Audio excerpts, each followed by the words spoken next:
Hey, welcome to the Clumsy Bartender. In this series, I take recipes from books that my mom got me and tell you if they're worth making.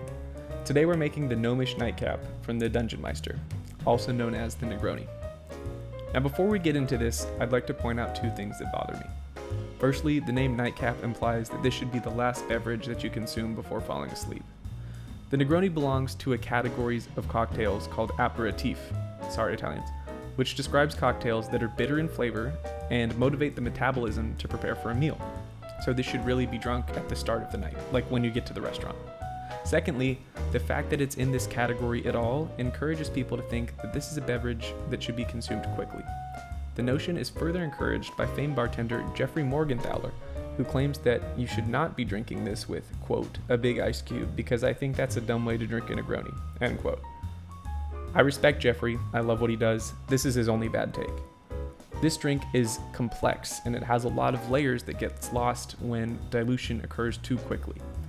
Fortunately for him, I'm a hypocrite and I don't have any large ice cube molds, so small ice cubes will have to do, and I will have to go on Amazon. For as complex as this cocktail is, the assembly couldn't be simpler. Simply add equal parts of gin, sweet vermouth, and Campari over ice to a flat bottom glass and stir your heart out. I recommend serving on the rocks as opposed to neat, as the flavors will stretch out as the ice melts and give you room to experience the more subtle flavors. To garnish this, I'm squeezing an orange peel over the drink, and I discovered that this actually does something. If you look closely, you can see the oil shooting out of the peel, which contributes to the taste slightly, but significantly to the smell.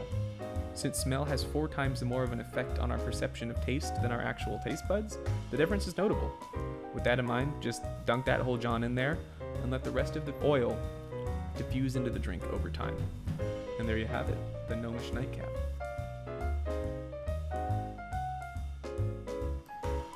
Now, as we're admiring this final shot, let's talk a little bit about the creature behind the drink.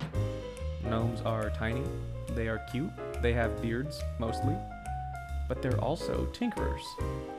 And I think that the best way that we can honor those roots is by tinkering with this drink ourselves. And when I'm modifying a drink like a Negroni, the name of the game for me is accessibility. For example, bitterness might seem like a given with a Negroni, and it is to an extent. Remember our talk about the purpose of aperitif cocktails. But that oh so polarizing bitterness comes entirely from Campari. That means that we can switch it with something like Aperol, which is like the hot older sister of Campari.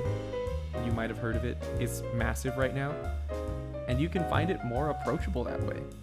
I'm probably the billionth person to do this, but if you haven't yet, please give it a try. I cannot encourage you more. Other than that, we're going to build this thing the same way, equal parts sweet vermouth, gin, and our Aperol instead of our Campari, and just mixing that for a really long time with ice. Another modification that I encourage you to make is to just use an entire orange wedge as a garnish and let whoever's drinking it squeeze that puppy on in. It is delicious, trust me. A last optional step would be to wipe a drop of orange flower water around the rim of the glass. It doesn't affect the taste much, but when you lift it to your face, that sucker smells like paradise. And we're done. Here is a gently modified take on a classic. Cheers.